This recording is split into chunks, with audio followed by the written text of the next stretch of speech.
प्यारे बच्चों, YouTube channel पर आपका स्वागत है। आज मैं मिलवाती हूँ आपको ऐसी शख्सियत से जिन्होंने बच्चों के विकास के लिए हमेशा कार्य किया, जिन्होंने स्वरचित कविताएं लिखी, समाज के लिए कुछ उद्धार के कार्य किए। तो मिलते हैं मैडम कामिनी से और मैडम सुनिधि से।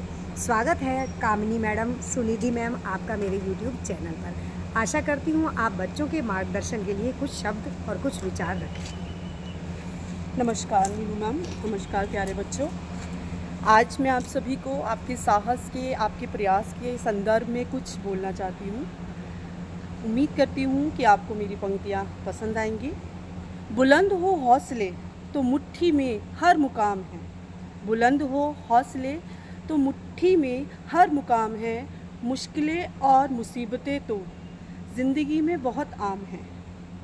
जिंदा हो तो ताकत रखो बाजुओं में, जिंदा हो तो ताकत रखो बाजुओं में, लहरों के खिलाफ तैरने की, क्योंकि लहरों के साथ बहना तो लाश का काम है। क्या कहना मैम आपका, कितनी अच्छी पंक्तियाँ बताई हैं आपने बच्चों का हौसला बुलंद करने के लिए। बिल्कुल, आपको इन्हीं हौसलों के साथ आगे बढ़ना भी है, चुनौतियों का सामना भी करना है और अपने लक्ष्य को प्राप्त भी करना है। धन्यवाद।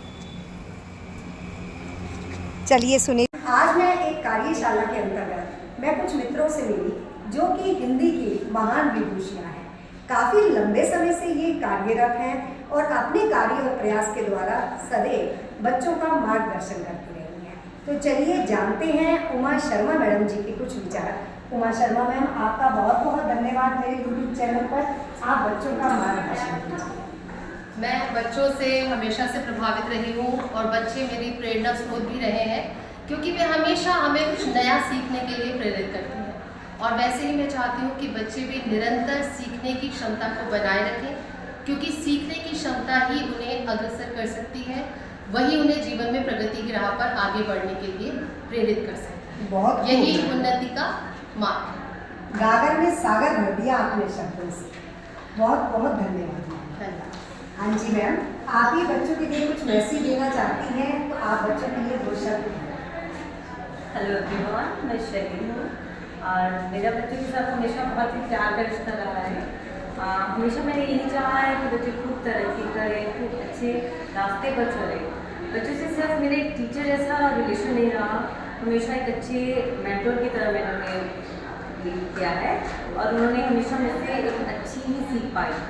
मैं यही चाहूँगी कि हमेशा ऊँचाइयों पर ऊपर बढ़े। थैंक यू मैम, बहुत कम शब्दों में आपने बच्चों के लिए बहुत सुंदर संदेश दिया है। हम सब हिंदी टीचर एक कार्यशाला में हैं और यूँ समझिए कि उनके पास जितने अथाह विचार थे, मैंने प्रयास किया कि सब मेरे बच्चों के काम आ जाए। इसी तरह से सुनिधि मैडम के विचार जानने के लिए उन्हें आमंत्रित करती हूँ मैं अपने YouTube चैनल पर।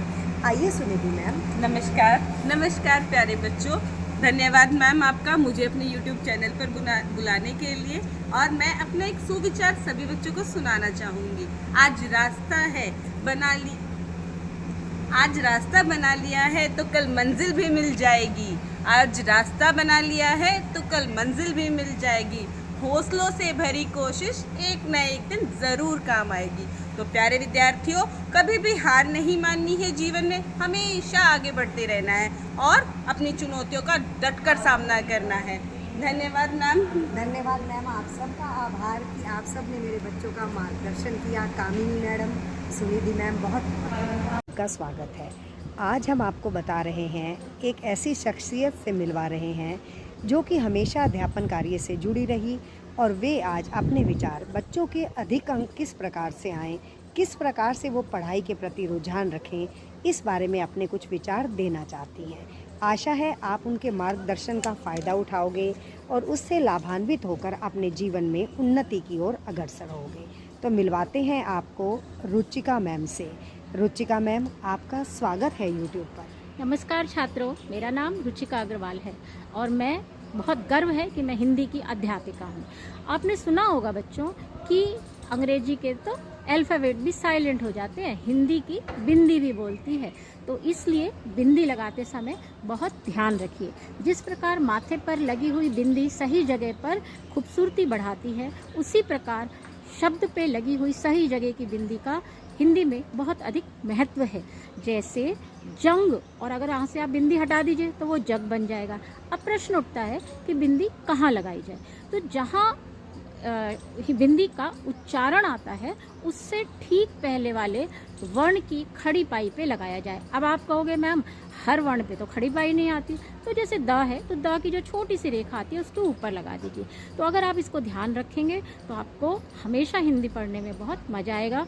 और हिंदी बहुत ध्यान से पढ़िए, क्योंकि हिंदी हमारा स्वाभिमान है, हमारा गर्व है। धन्यवाद, फिर मिलेंगे बच्चों। बेटा, आपने देखा मैम ने कितने अच्छे तरीके से आपको ज्ञान दिया, कितनी अच्छी बात बताई।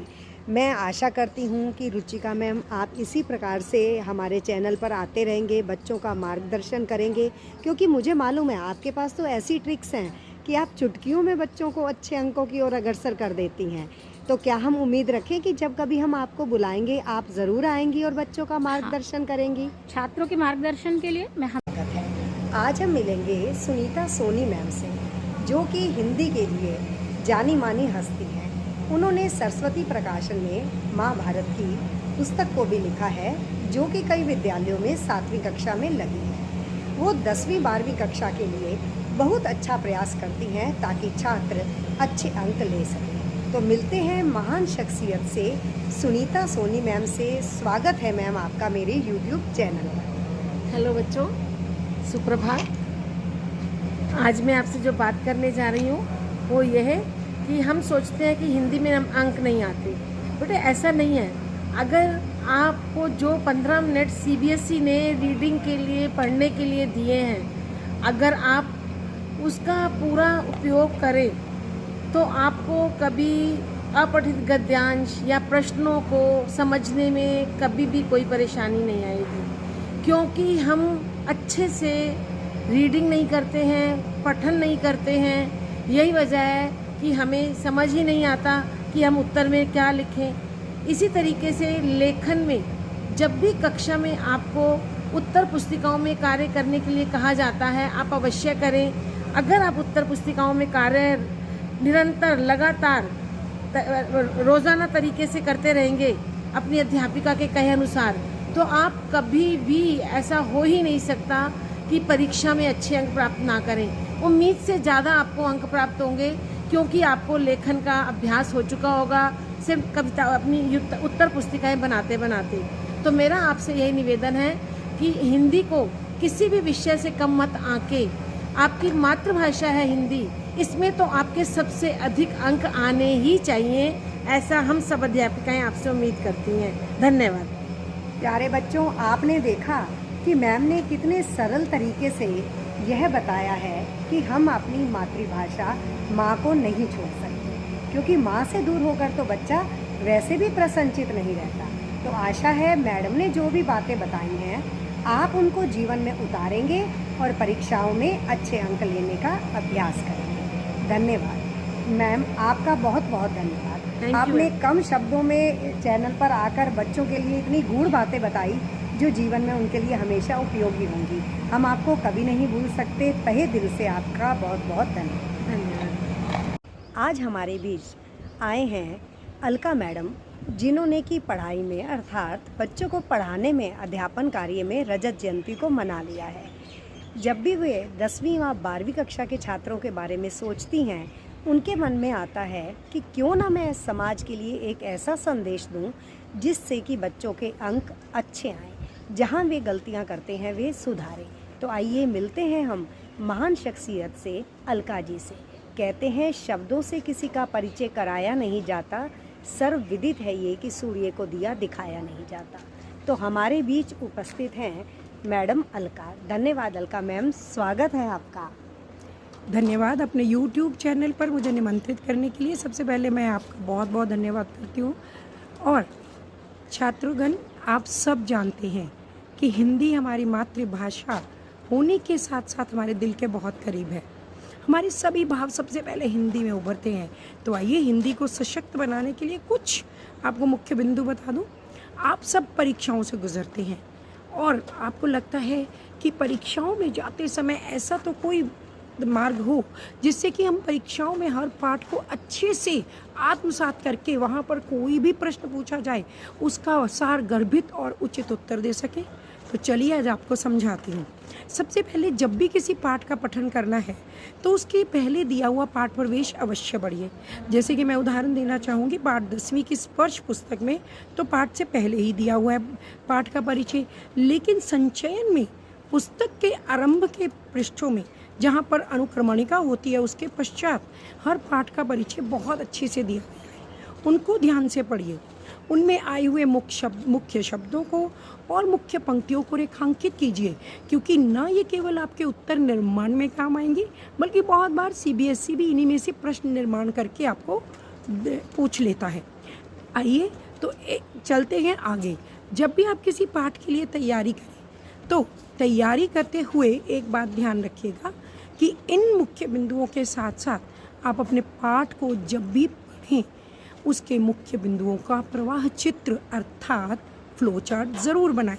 देखिए अब तो आगामी वर्षों में CBSE भी फ्लो चार्ट को मान्यता देने वाला है, तो प्रश्न को हम लिखित एक पैराग्राफ के द्वारा समझाने के साथ साथ अगर अपने पास हम फ्लो चार्ट में बनाएंगे तो हमें वो बहुत जल्दी याद रहेगा, और जब हम परीक्षा में उत्तर लिखने बैठते हैं तो वो प्रवाह चित्र का हर बिंदु हमारे मन मस्तिष्क पर एक बार सजीव होता है। बहुत खूब मैम, तो बहुत खूब। इसलिए जब भी लिखिए प्रवाह चित्र बनाकर हर प्रश्न के, हर पाठ के अपने मुख्य बिंदु अपने पास बात तो सुनी है कि मन के हारे हार हैं, मन के जीते जीत। जिन्होंने मन में हार को स्वीकार कर लिया वे जीवन में हार गए, और जिन्होंने मन में जीत को स्वीकार किया वो हर परिस्थिति में जीतते हुए चले गए। ऐसी ही महान शख्सियत से जिसने इस कहावत को चरितार्थ कर दिया, जीवन में हर तरह से बखूबी रोल निभाया, मिलवा रहे हैं आज हम आपको नीतू जी से। सुनिए उनकी कहानी उन्हीं की जुबानी। नीतू जी, आपका स्वागत है यूट्यूब पर। नमस्कार प्यारे बच्चों, जो आपकी मैम ने कहा, वास्तव में जीवन में ये मुझे चरितार्थ करने का मौका मिला। कोविड के समय में जहाँ लोग अपने परिवारजन को खो रहे थे, अपने प्रियजनों को पाने की उम्मीद बिल्कुल खो चुके थे, मैं भी उसी किसी अस्पताल में पड़ी थी, और मेरे परिवार के लोग, मेरे विद्यालय के लोग, सब लोग ये सोच चुके थे कि शायद अब इस संसार में मेरी उपस्थिति नहीं रहेगी। लेकिन एक समय ऐसा आया जब मेरे परिवार में ही मेरी बेटी ने, मेरे पति ने मुझे एहसास दिलाया कि मेरे अभी कर्तव्य कुछ बाकी हैं। वो एक पंक्ति जब मैंने अपने मन में सोची तो मेरे अंदर एक ऐसी शक्ति उत्पन्न हुई जिसने मुझे कहा, नहीं नीतू, तुझे हारना नहीं है, तुझे उठकर दिखाना है। चाहे तेरे साथ वाले बिस्तर से लोग, एक ही बिस्तर से एक दिन में 4-4 लोग चले जाते थे, पर तुम हार नहीं मानोगी। उस नकारात्मक वातावरण में सिर्फ एक मन ही था जो बहुत बड़ी शक्ति बन के आया। और मान लीजिए ये मन की शक्ति जैसे जैसे आपका आत्मविश्वास बढ़ाती है, साथ साथ आपको जीवन में आगे बढ़ाती चली जाती है। तो आप सबके लिए यही संदेश है कि धैर्य, आत्मविश्वास और ईश्वर पर विश्वास, ये 3 चीज़ें ऐसी हैं, यदि आपने इसे अपना लिया तो जीवन में कुछ भी ऐसा नहीं जो आप प्राप्त नहीं कर सकते। इसीलिए कहते हैं मन जीते जग जीत, मन जीत लिया तो जग जीत लिया। बहुत सी शुभकामनाएं। तो प्यारे बच्चों, आशा है कि मन के हारे हार हैं, मन के जीते जीत। इस कहावत को आप अपनी शिक्षा में, जीवन के प्रत्येक क्षेत्र में सिद्ध करके दिखाएं।